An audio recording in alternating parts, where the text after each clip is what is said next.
face and I can't fuck with snakes. I ain't all the way back from my people, I pray I won't fortune for fame. I'm finna turn up and get they ass a taste. I thought I was global, they screaming my name. I'm everywhere like I'm the Chicago way.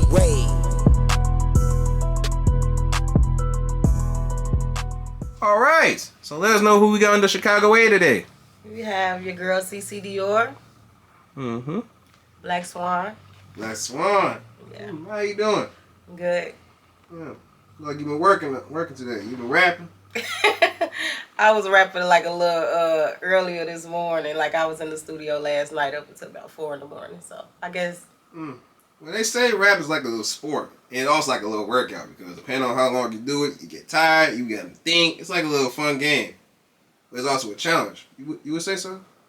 Yeah, I agree with that. I feel like the more you do it, the better. I mean, I feel like the better you should get, unless you just trash, you know. But I feel like, yeah, it is definitely like a sport. You know, the more you record, the more you locked in, it should definitely increase your talent, you know. Should at least. Yeah. Because you did say should. Right. So we're gonna say should for that part. Yeah.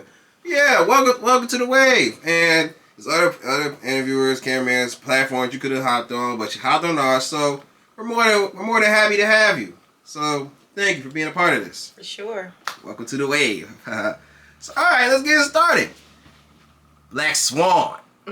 Where you from? I'm from MurdaWood. Maywood? Yeah. It's a west suburb. A west suburb. Right outside of Chicago. Right outside of Chicago. Like 10 minutes away. So would you say you're from Chicago? Oh, yeah, because, I mean, I lived in Chicago, too, for some years, so, you know.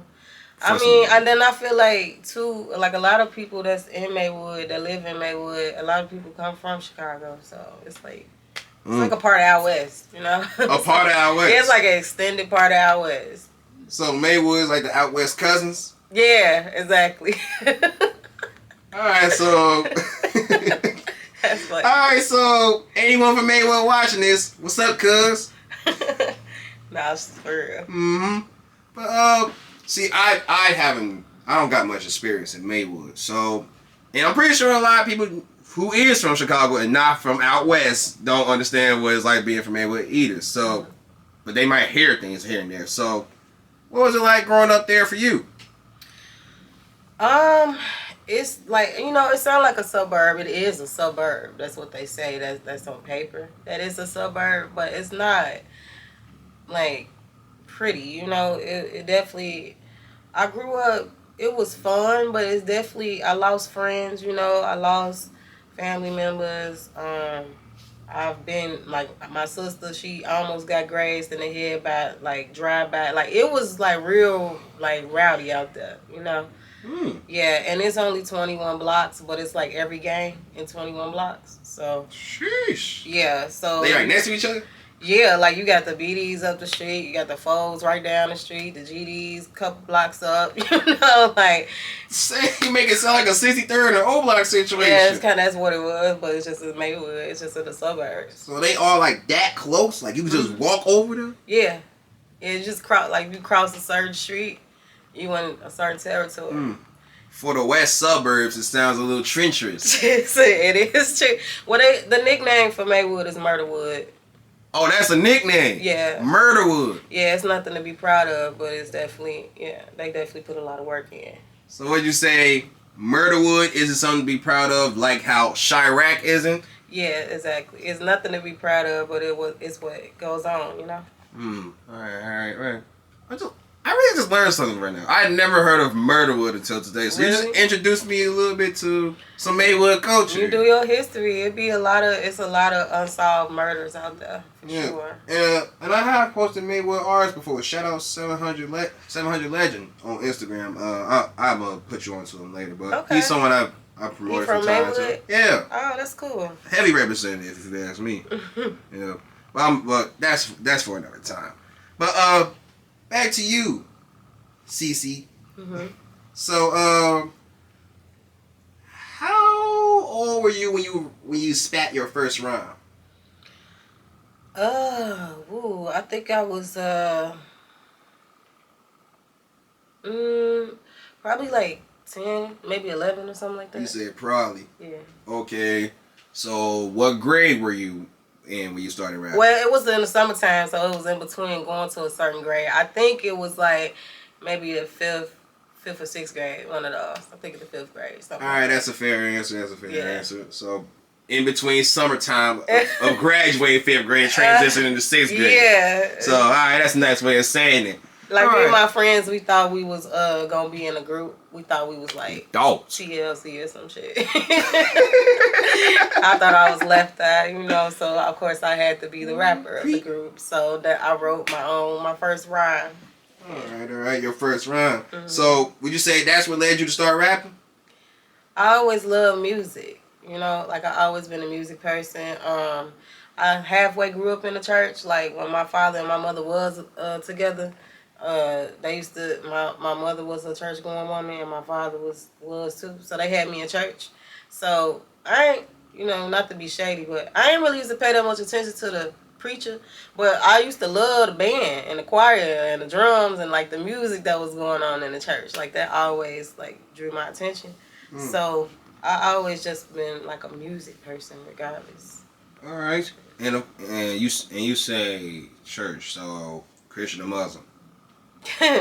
Baptist Christian.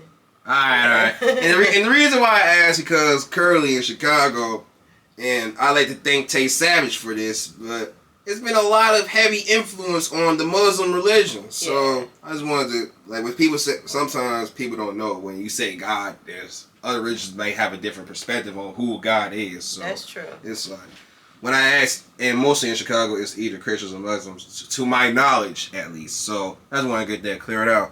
But as far as growing up in church and everything, so you say you're a Baptist Christian and everything, so Yeah. it's like, where does God stand in your life? I believe that it's a higher power, but I'm not one of those like super religious people, you know.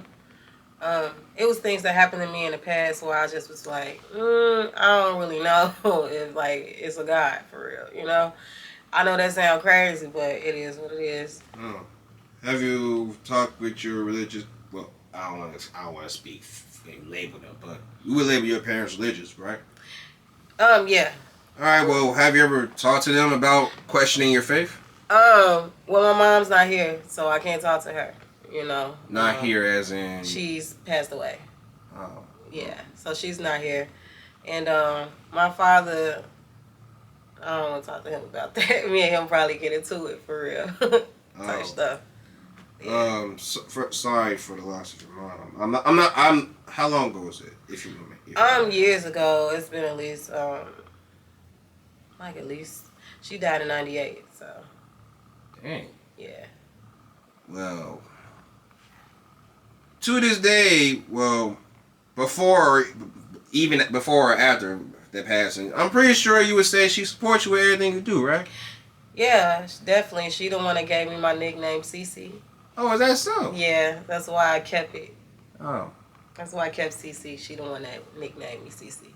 So that's kind of like a way of keeping her name alive, right? Yeah. Mm-hmm. And as far, are you comfortable with talking about your mother? That's fine. Okay, well, as far as your mother, and would you say that like she's the life of the party? And when I say life of the party, I mean like got a nice crowd around her, good friends that she can say she trusts and say love and care about her. My mom she was definitely a cool individual, you know. Nobody never said nothing bad about it. Like, her nickname was Pee Wee, and me and her, we looked a lot alike, even though, like, I was the little mini version of her. So when I go around, like, her family and her friends, like, people who knew her, they'd be like, oh, my God, y'all look just alike. And they're just to tell stories of, like, how my mama, like, did certain things. Like, my mama always went above and beyond in whatever she did, you know. She'd get a shirt off her back. Like, I remember one time, some dude, like, he got hit by a train, and she had just bought, like, some new towels. She was walking from the store, and she had to, like, put the pressure, like, she saved him, basically. Like, she was there at the right time to save him and whatever. Like, she used to just do stuff like that. Like, she was a really, really nice lady.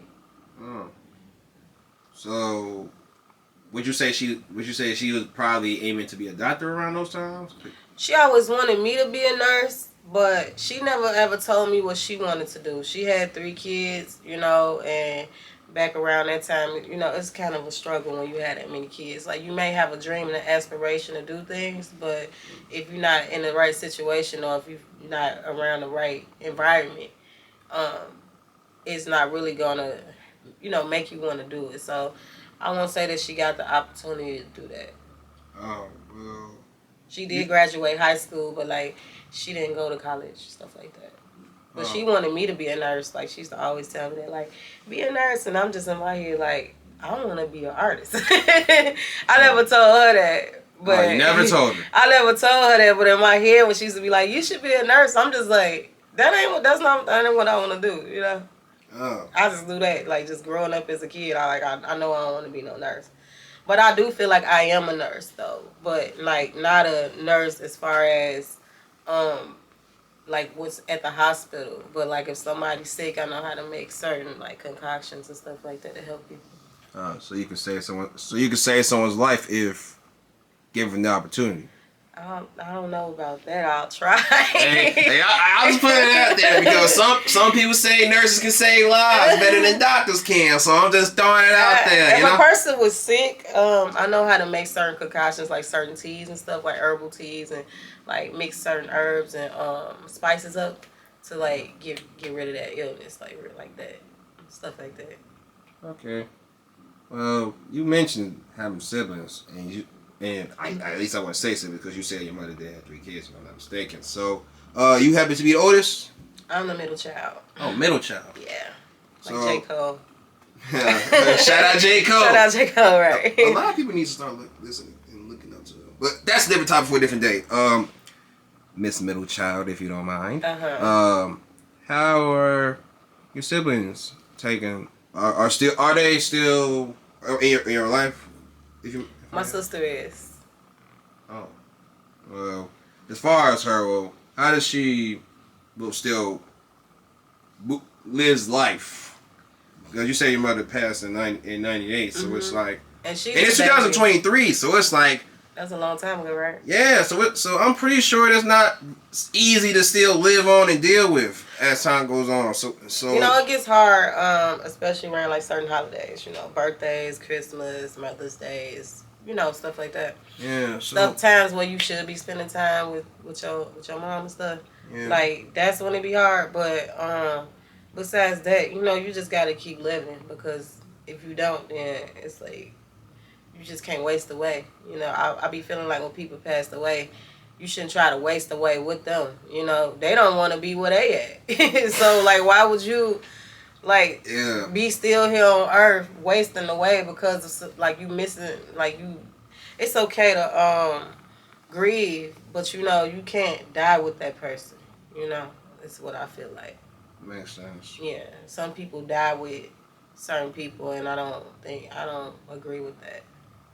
Well, my sister, she posts on like social media sometimes that she misses her mother, you know. So I know that she definitely, and she was more of a mother's girl because she was the baby. You know how babies the babies are. So, and she was really young when she passed away. So I won't say that she takes it hard every day, but I do think that she is more affected than I am. Is there any point in time where the whole family can just come together in remembrance and honor of her? Me and my sister.